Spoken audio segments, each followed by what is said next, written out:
Peralta versus Heights Medical Center. This is in 1988. This Heights Medical Center sued Peralta for an unpaid hospital bill. They claimed to have personally served him. A default judgment was entered. Peralta property was sold to satisfy this judgment. What happened? Peralta later proved he was never served. The proof of service was false. He moved to vacate the judgment. The hospital argued that even if service was defective, Peralta actually owed the money. So the result would have been the same anyway. So what is the legal question?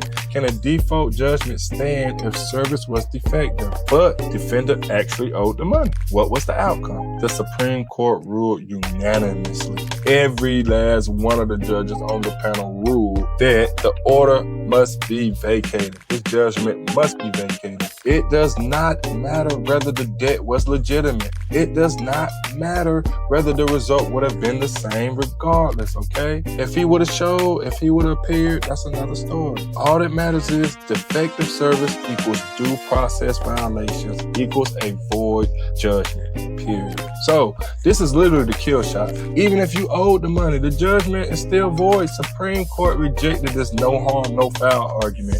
Defective service is a constitutional violation, not just a technicality, okay? The result does not matter if the process was unconstitutional. This applies directly to child support. Owing support does not validate a void order, family. This is the Supreme Court telling y'all that this is not me. This is the Supreme Court case that people need to hear. The hospital said, so what if we didn't serve him right? He still owed the money. If you still owed the money, then the judgment still should be entered regardless. No. If the service isn't done correctly, it is unconstitutional and it must be vacated. This applies to child support.